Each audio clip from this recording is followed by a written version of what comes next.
Bitcoin, saham, atau ETF. Lu pasti ngerti kalau mau kaya uang lo harus kerja lewat investasi. Tapi banyak yang nggak sadar bukannya invest mereka malah berjudi. Gue akan kasih 4 pemahaman atau mindset investasi yang benar tapi orang nggak pernah bahas. Gue Pandeka belasan tahun kerja di luar negeri dan investasi gue ada beberapa miliar di saham dan ETF. Belum banyak tapi alhamdulillah. Oke, pemahaman pertama menganggap investasi kayak beli lotre atau tiket kebebasan untuk kumbah hidup. Waktu gue masih umur 20-an, gue mikir saham itu bukan sekedar saham. Dan mungkin buat lo yang masih muda dan naruh semua duit lo di kripto. Kripto buat lo juga bukan cuma soal cuan. Yang kita cari mungkin sebenarnya adalah harapan. Harapan buat bisa keluar dari semua masalah yang lagi kita hadapin.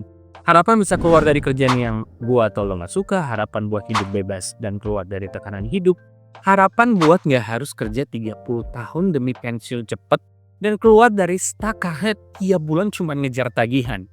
Gue dulu bener-bener percaya ya bahwa satu-satunya jalan gue buat keluar dari tekanan hidup adalah trading, atau pilih-pilih saham, atau mungkin buat lo Bitcoin. Toh ngapain sih lama-lama bangun kekayaan kalau bisa langsung jalan pitas lewat satu bentuk investasi yang cuannya gede? Perasaan atau harapan bodoh mirip seperti beli lotre, judi angka. Gue dulu habisin waktu buat ikutan live trading, ikutan akademi, kelas-kelas online, baca laporan keuangan, ngikutin tren pasar. Ribet hidup gue. Hidup gue jadi berharap-harap sama beginian gitu. Tapi ya kenyataannya gak semudah itu. Kadang untung, seringnya rugi, dan hidup jadi fokus ngurusin investasi, bukan ngurusin yang lebih penting kayak ningkatin kualitas diri sebagai individu, sebagai teman yang benar, sebagai karyawan yang bagus, sebagai manusia, dan sebagai umat. Kalau ada yang pernah ngerasa kayak gini, coba deh tulis di kolom komen. Gue juga pengen belajar dari kalian semua. Nah, yang mungkin emang gue waktu itu mungkin gue kurang pinter, tapi akhirnya gue baca artikel setiap tahunnya 80-90% ahli investasi tidak bisa mengalahkan investasi nomor 1 di dunia, which is S&P 500 atau indeks paket saham top 500 perusahaan di dunia di Amerika Serikat. Belum lagi soal berharap keluar dari masalah lewat jackpot saham atau Bitcoin. Itu intinya investasi tanpa ilmu, cuman berharap spekulasi. Berharap tiba-tiba kaya. Kayak menang lotre, jelas itu haram dan gak barokah. Itu bukan investasi. Tapi emang bedanya apa sama investasi beneran? Nah ini makanya gue jelasin di pemahaman yang kedua. Nah pemahaman kedua, investasi itu berbeda dengan spekulasi. Dulu gue buta karena mimpi kaya dari all in, kripto atau trading atau main saham. Padahal bedanya investasi yang beneran itu fokusnya jangka panjang. Resikonya harus lebih rendah. Berdasarkan data dan fundamental 10 hingga puluhan tahun ke belakang. Harus diversifikasi, nyebar resiko nggak all in. Disebar nggak terfokus ke 1 atau 2 saham aja. Harus mengandalkan kekuatan compounding bunga berbunga. Kalau spekulasi itu fokusnya jangka pendek. Volatility-nya tinggi, naik turunnya nggak jelas. Resikonya tinggi banget. Berdasarkan hype, rumor, dan feeling doang. Nggak diversifikasi intinya. Gue dulu bukan investasi, tapi beneran kayak milih lotre gitu. Gue berharap bisa kaya dari keberuntungan bukan dari strategi. Begitu juga ngejar saham atau kripto yang kata orang bisa 100 kali lipat. Dan ya mungkin lo bakal bilang, tapi kan ada tuh orang yang beneran kaya dari satu saham atau kripto. Ya emang ada, sama kayak ada orang yang menang lotre miliaran, tapi buat tiap satu orang yang menang, ada ribuan orang lain yang rugi. Dan kalau lo mikir, gue tuh beda, gue riset kok, gue pintar, gue bisa. Intinya semua orang juga mikir kayak gitu. Gue juga dulu mikir kayak gitu. Tapi itu justru bikin banyak orang terjebak di mimpi yang gak realistis. Tapi pertanyaannya, Dan, investasi yang bener kayak gimana? Nah, makanya gue masuk ke poin ketiga. Oke, pemahaman ketiga, investasi benar itu bosenin dan gak perlu mikir. Bener ya, cara investasi yang benar adalah investasi yang harus gak seru, boring, dan gak perlu harus diliatin. Gak perlu jenius. Tapi harus lebih pasti dan lebih aman dan lebih mudah ngerjainnya. Kalau lu bisa lupa password aplikasi investasi lu, nah itu tanda-tanda lu bener-bener berinvestasi. Kalau dicek-cekin terus setiap hari setiap saat, itu yang tadi kayak ngecek lotre, lu menang apa kagak hari ini. Jadi gini, kalau lu bener-bener pengen bangun kekayaan, lu harus investasi bukan spekulasi. Bukan judi-judi pilih-pilih saham, unless lu trader handal. Tapi kebanyakan orang nggak bisa atau nggak ada waktu buat trading. Karena kita kan kerja dan banyak urusan setiap hari. Investasi itu bukan soal cuan cepet, tapi soal tumbuhin uang lo secara aman dan konsisten. Jangka panjang mikirnya. So, apa itu investasi beneran? Investasi itu lo taruh duit di aset yang udah terbukti bisa bikin kekayaan. Terbukti belasan hingga puluhan tahun di researchnya gampang. Contohnya apa? Emas. Berikutnya apa? Saham-saham blue chip kayak misalnya BBCA di Indo. Kalau di US ada Microsoft, Nvidia, Meta, Apple, atau properti. Atau exchange traded fund kayak ETF S&P 500 SPY, ETF QQQ, paket 100 sampai ribuan saham asing yang udah ada dari puluhan tahun ke belakang. Saham-saham ini yang track recordnya jelas, yang barangnya setiap hari kamu pakai, setiap hari. Kamu pakai Google, YouTube, Microsoft Word, PowerPoint, Instagram, Netflix kan? Tapi kenapa nggak mau jadi pemiliknya? Kenapa jadi penggunanya doang? Contohnya ETF QQQ misalnya itu udah ada terbukti 10 tahun ke belakang kasih untung plus 16% per tahun lebih. Nih lihat di Yahoo Finance ya. Klik aja QQQ, terus go to performance. Kita lihat 5 tahun ke belakang tuh kasih 20% per tahun dan 17% selama 10 tahun ke belakang. Dan detail naik turunnya mudah dilihat. Dan kalau klik holdingsnya, ada paket 100 saham teknologi yang kita pakai sehari-hari kayak Netflix, Google, YouTube, Apple, dan sebagainya. Padahal modalnya cuma 16 ribuan aja $1. Ini isinya udah paket 100 saham teknologi. Dapat Nvidia, Google, Instagram, Facebook, Meta, Netflix, dan semua tech giant, perusahaan raksasa teknologi. Lo tahan itu dalam jangka panjang dan lo ngarep hasilnya di masa depan. Bukan besok, bukan beberapa bulan lagi. Ciri-ciri investasi beneran itu bener-bener fokusnya jangka panjang. Resikonya harus rendah ke sedang. Bahkan di atas 15 tahun harusnya ada track record 0% resiko. Berdasarkan data dan performa nyata, pakai strategi diversifikasi nyebar resiko. Tidak all in ke satu aset saham atau satu kripto aja, tapi ke ratusan perusahaan. Mengandalkan pertumbuhan berbunga kayak compounding gitu. Bandingin sama spekulasi. Spekulasi itu kayak main tebak-tebakan. Biasanya fokusnya jangka pendek. Abis lo beli investasinya nih terus mikir, kapan jualnya? Kita ketemu lagi di 2 bulan lagi, 3 bulan lagi.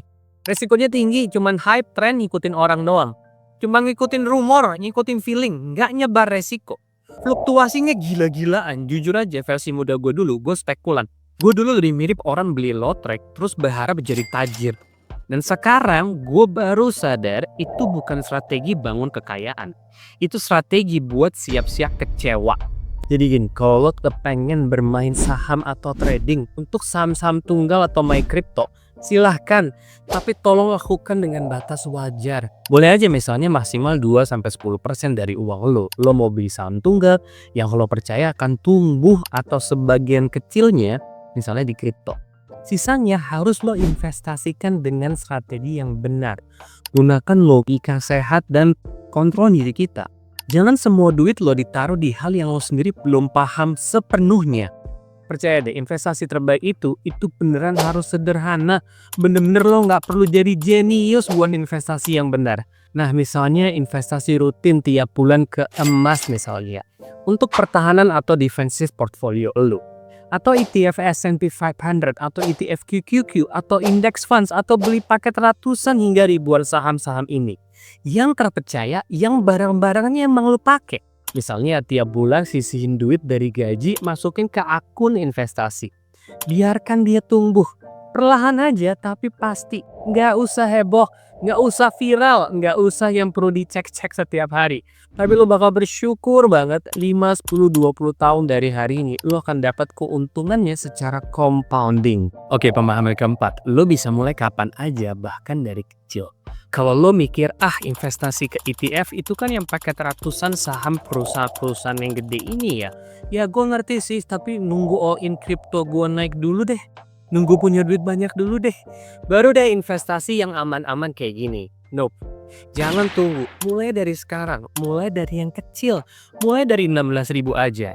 Gue bakal bilang ke versi muda dari diri gue sendiri, Pandeka, tiap bulan coba masukin duit beberapa pun yang lo bisa, misalnya ke emas, ke ETF S&P 500 SPY, ke paket saham 500 top perusahaan di Amerika kayak Microsoft, Google, Instagram, Meta.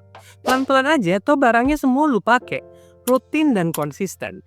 Nggak peduli jumlahnya, kalau emang itu kecil nggak masalah. Karena duit yang ditaruh rutin bakal ngumpul lebih cepat dari yang lo kira. Kenapa harus rutin dan disiplin?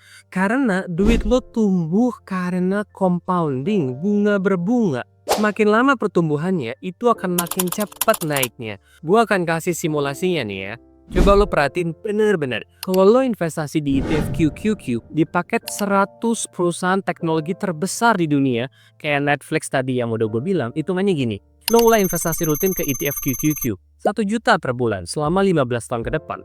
Dengan rata-rata keuntungan 16% per tahun, hasil akhirnya bisa jadi sekitar 738 juta. Ingat ya, lo cuma setor 180 juta selama 15 tahun, untungnya 550 juta. Sekarang bayangin lo bisa nabung lebih gede. Nabung 10 juta per bulan misalnya, selama 15 tahun juga. Di tempat yang sama, ETF QQQ, duit lo bisa tumbuh jadi sekitar 7,3 miliar. Padahal lo cuma nabung 1,8 miliar. Untungnya 5,5 miliar. Singkatnya, kalau kamu rajin nabung dipakai ratusan saham, bukan yang tunggal ya, bukan yang pilih-pilih, bukan trending, dan uangnya ditaruh di tempat yang bagus kayak ETF QQQ, uang kamu bisa tumbuh sendiri kayak pohon. Plus 16% per tahun, bukti selama 10 tahun ke belakang udah jelas. Makin lama ditanam, makin besar hasilnya.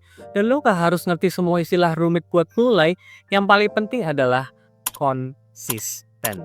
Tapi pasar saham bukan satu-satunya jalan. Gue ngerti, gak semua orang cocok investasi di saham. Tapi prinsipnya sama, harus investasi. Cari aset yang stabil, terbukti dan tumbuh dalam jangka panjang. Contohnya kalau ada duit lebih di properti, RLST. Kalau punya keahlian bisa bikin bisnis kecil yang jalan. Emas kalau konservatif.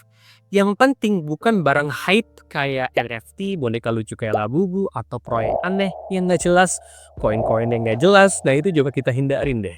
Tapi gue pengennya kayak cepet nih bang, gimana caranya? Yup, banyak orang mikir gitu dan gue paham banget. Gue gak mau kayak pas umur 60. Gue maunya kayaknya sekarang. Tapi percayalah bro and sis, kalau lo nabung dan investasi sekarang, masa depan lo bakal bebas banget. Kalau nabung dan investasi di tempat yang benar, lo boleh nikmatin hasil itu nanti. Tapi lo bakal senyum saat lihat ke belakang, untung gua nggak all in di tempat yang aneh. Untung dulu gua mulainya bisa lebih cepat. Kesimpulannya, bangun kekayaan lewat investasi yang benar, bukan spekulasi. Pelan-pelan tapi pasti. Mulai dari sekarang, bahkan dari yang kecil. Kalau lo pengen belajar lebih dalam tentang investasi ETF, bisa klik 2 video gue yang ini. Gue detailin historical growth, bukti-bukti sederhana semuanya. Sip, thanks for watching. Ciao.